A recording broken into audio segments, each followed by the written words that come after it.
Hi, I'm Husky. Thanks for watching. Today I'm going to make a video about me repairing my Switch. It's not an unboxing, I still have to film that one and edit and whatnot, but that follows. And today I'm going to, as I said, repair my Switch. The thing is, I've had this Switch for 2 years, 3 maybe. I've bought it from a former best friend, now stranger, but that's not important. I really like playing on it, it's fun. I just have one problem, like on my right Joycon, the stick has a drift. I had this for quite long.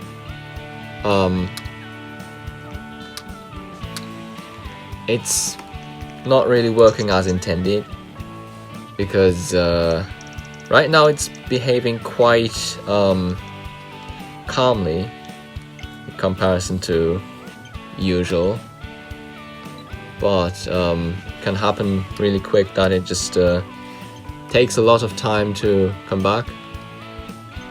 Like, it shouldn't be doing that, like slow traveling.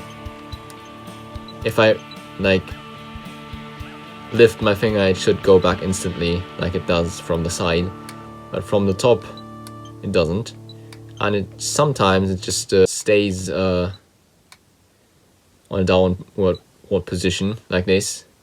It's really annoying. So today I'm going to try take apart this one and yeah, replace the entire stick in hopes of fixing it. Okay, so this is what we're gonna need. We won't need the switch itself, so it stays over there. And what we first need is a pair of pincers. I chose these. These should be fine enough to do the work. And next we need 2 screwdrivers. Yeah, one, I don't know if you can see it, one Phillips head screwdriver, like a plus shaped screwdriver. It's not very visible here. One plus shaped screwdriver and a Y shaped screwdriver. This has like 3 dents instead of 4. We're going to need this first to open up the outer screws, because the Joycon is held shut with like special screws which aren't to be opened with a Phillips head screwdriver. And next gonna need this is the main part. This is the replacement stick itself. I went to Akihabara today and they had those. They aren't very expensive, and it's definitely cheaper than to like let somebody repair it for you. And last we need the Joycon itself. So bear in mind that this is my very first time doing any of this. I've never repaired a Joycon in my life, and I don't know if it's going to be a success or not. We have to see. I really hope it will be. So first we are going to need this Y-shaped screwdriver, and we're going to use that to open those 4 screws to remove them. I hope it's visible on the camera. Yep, they are coming off. That's good.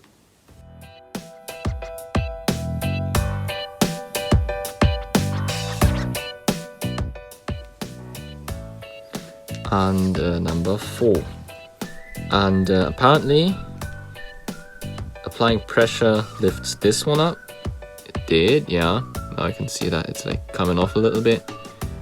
And then I'm going to put my fingernail between these put something else very thin between in this crease if your fingernails are too short or too fragile or whatever.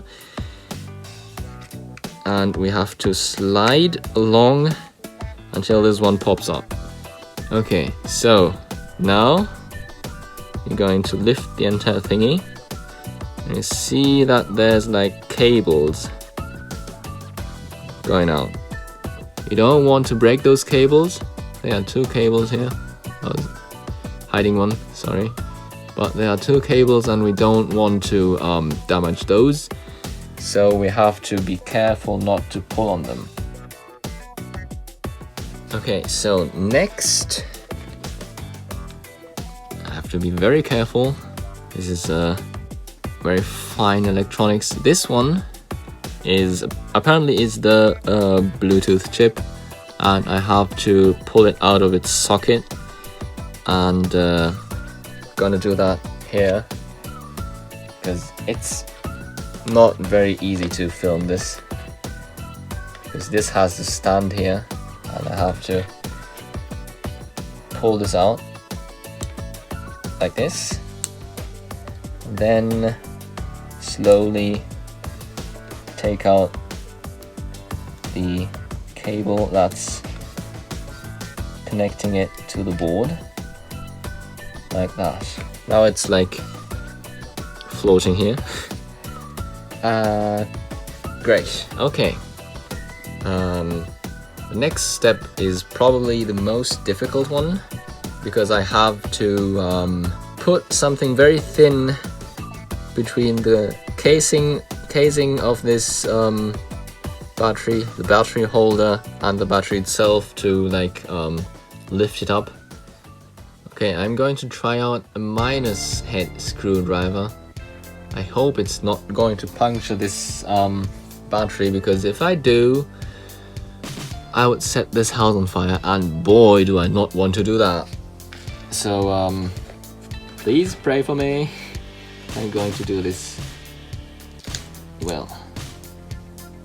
Okay, that went better than expected. That went way better than expected. I have to be careful that I don't rip those cables either. Okay, now we are going to remove the battery casing, this battery holder. Now we're going to use a Phillips head screwdriver. It's not visible as always. And we're going to remove 3 screws. One here, one here, one here. This should be quite easy, but I'm still going to be very, very careful.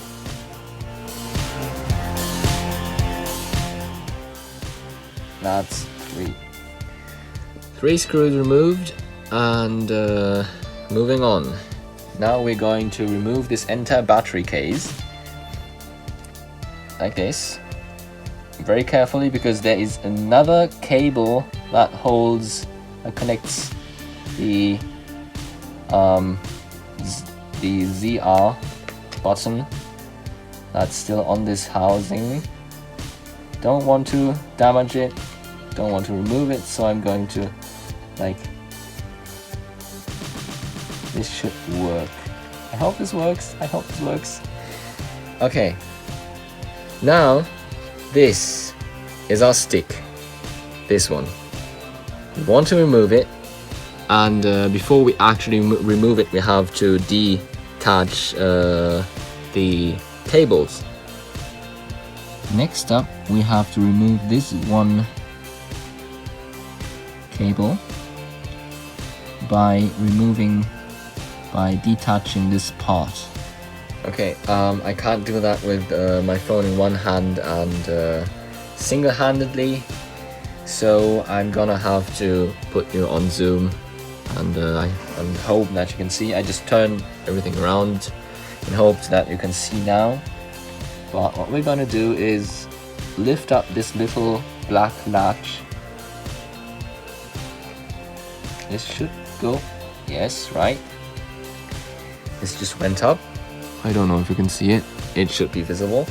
Then you grab this entire cable I just pull it in one direction.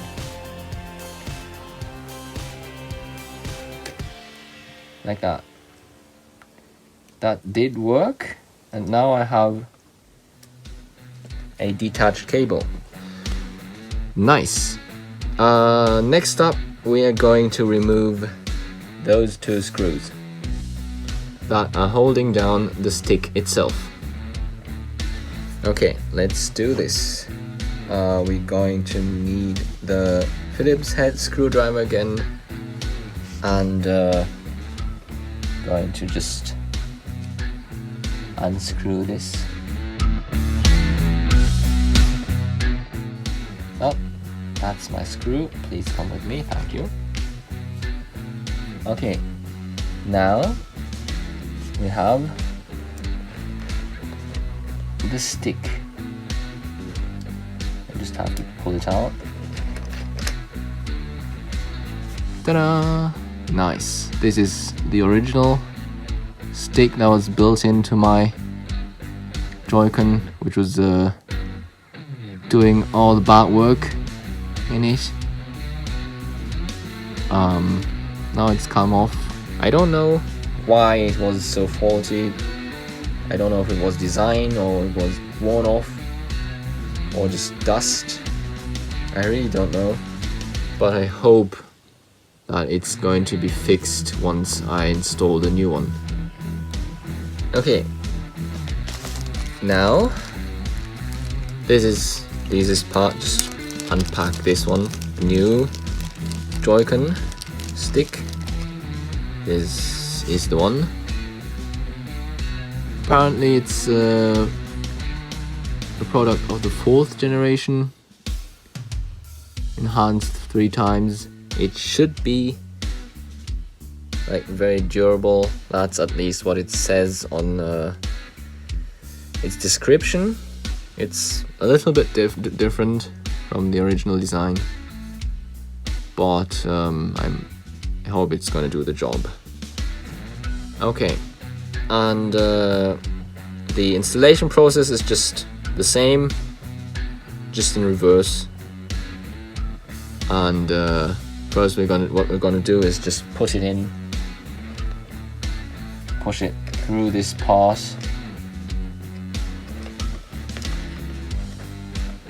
That's a little bit tricky.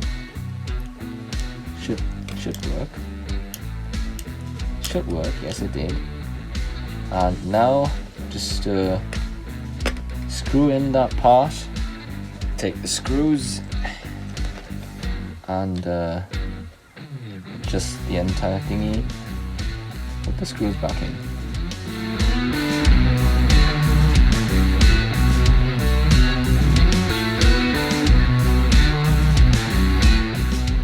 So now I installed the new stick. More precisely, I just put it back in. Okay, now we have to install back this cable. This is going to be a little bit tricky. So we're going to pull this back until the cable aligns with the entrance. Then hold it down, hold it flat, and then push it in. Push it inward. I really don't want to push it too hard, if you know what I mean. Yeah. Double checked, and it should be fine. It looks right. Now we're going to fold this flap back down to fully install the cable. Back on this side again, and we're going to install this mid frame. We have to make sure that this cable, it's not really easy to see it, this cable right here that connects the ZR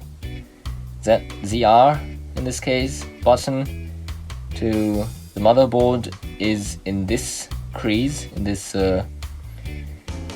part, and then fold it back in this original position. Okay, like this, and then we're going to screw back in this mid frame that we just put back on this by taking the screws and reapplying them into the screw holes. Are those called screw holes? I don't really know.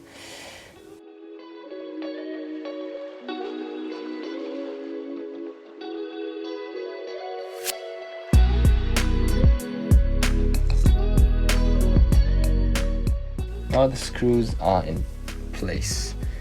Very nice. Next up, we're going to reapply the battery back into this battery compartment.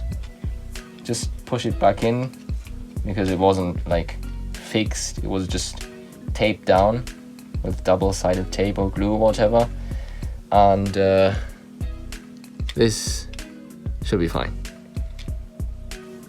Next, we are going to put back in this little part here. Going to push in this cable to make sure that it doesn't stick out.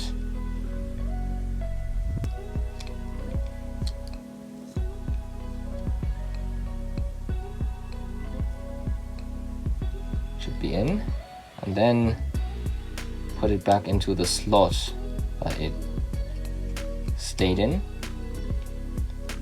Now it's inside the slot, and I'm going to push down this cable a little bit further so it doesn't pop back up as soon as possible.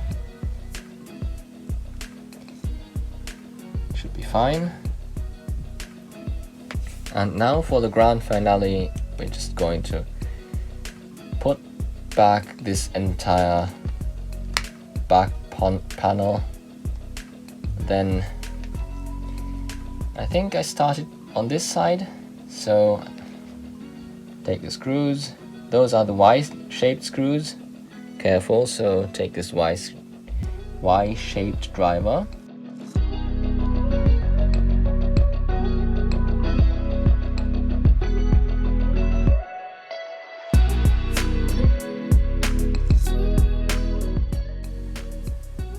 Okay. And there we have it, the final result. I'm very curious if this actually worked out. I hope it did. This does feel nice. Very fresh, very new. And now for the moment of truth.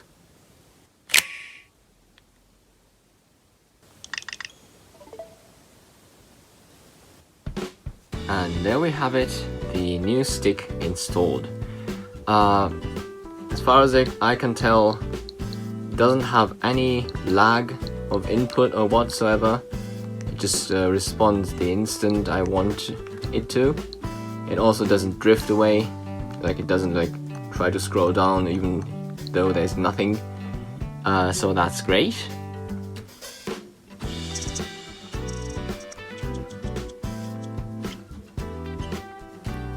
And if we go into the stick correction settings, we can see that the stick doesn't drift at all, it just stays in center, which is quite frankly all I wanted from the new stick.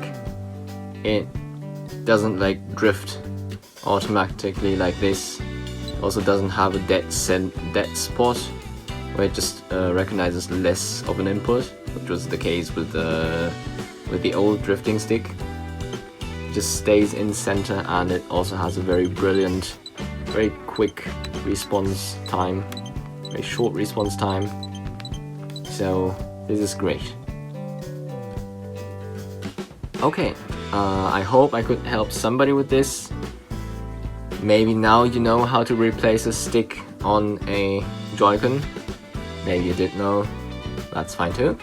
And if you happen to want to replace your own Joycon stick, maybe you can use this video as a guide. I would feel honored, but I can't really promise that it's going to end well. If you use this video as a guide, then you'll have to see.